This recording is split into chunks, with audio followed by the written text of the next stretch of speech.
Beloved YouTube family and my amazing viewers, today we go discuss about the Lagos-Calabar Coastal Highway where they run from Victoria Island for Lagos, reach Calabar for Cross River State. And for this video, I go discuss with you the construction progress and all the necessary updates where you're supposed to know for this project, and also to provide you with profitable real estate investment around the same proximity. All you need to do now to watch this video to the very end. And if you just come across our YouTube channel for the very first time, a warm welcome to this unique family. Yes, we truly value you and we'll be happy if you join this amazing family. Subscribe right now, may you be the first to watch our video whenever we drop insight about Lagos and Nigeria at large. The aim of this road construction now to connect states like Ogun State, Ondo State, Delta State, Bayelsa State, River State, and Akwa Ibom. The project now to connect western and southern eastern regions of Nigeria to improve trade and movement.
For the Lagos side, this first phase of this project don't already start for the Ahmadu Bello Way of Victoria Island.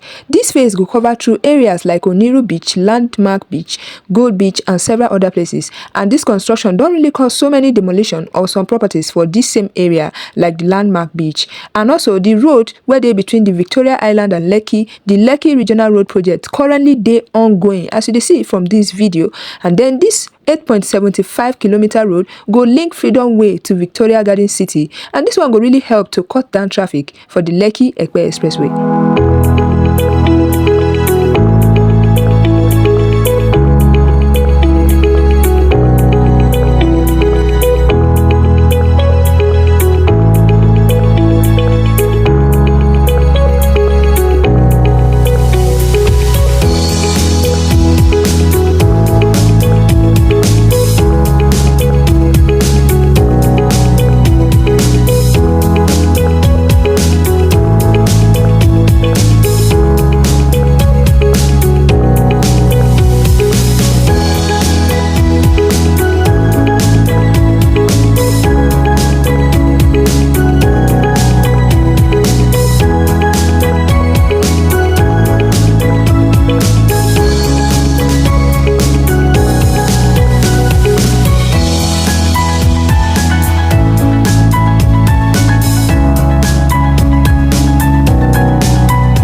It go interest you to know say you get opportunity to own remarkable and highly profitable real estate investment around this Calabar Coastal Highway, because property around this location they get high value well for appreciation.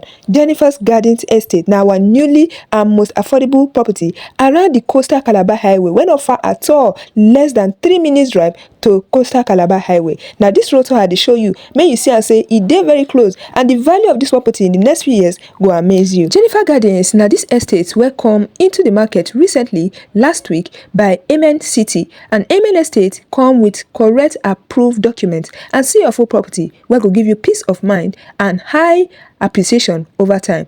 Coastal Calabar Road, not far from this location at all, and from the Amen Estate phase 1 to this property, they walkable. So you go see say now really profitable investment now at the bring come for you for here. And this estate they come as a very fine opportunity for you to key in with as low as 4 million naira. You say go be part of this remarkable beautiful investment for the heart of Lekki. Remember say Lekki currently now one of the best place to position yourself as a smart investor for high value in the next few years to come from properties like this. All you need to do now to contact us for these remarkable properties today, and may you join people where go get the pre-launch price now before the price would get increased. This estate come with very juicy offer. With the offer you see your full property. That's not all. This property now roadside property and few minutes drive or walkable from the Amen Estate phase 1. And also if you buy plots right in this location, you go get your plot as a dry land, that is go Sanfilan for you for this same location. Now this offer go last only few weeks. Now this offer go last. Now be the best time to tap into this pre-launch offer so that you don't go miss out. You get the opportunity to spread payments across 12 months, 6 months and outright as well. So all you need to do, for more information, you contact us today so that we'll go carry you, may you can check this property yourself to see how it be, and also to key in with your initial deposit of 4 million naira for this property. We get 300 square meter for here, we get 450 square meter for this same location. The 450 square meter they sell for 45 million naira instead of 55 million naira, and then the 300 square meter they sell for 30 million naira instead of 37 million naira, and you get up to 12-month payment plan. See what you go gain if you buy now for the pre-launch price. Contact us today for more information. Don't miss out on this deal, because this deal will add more money and more value to you in the next few years from now. Don't forget to subscribe to our YouTube channel. Stay blessed and stay happy. See you on our next video.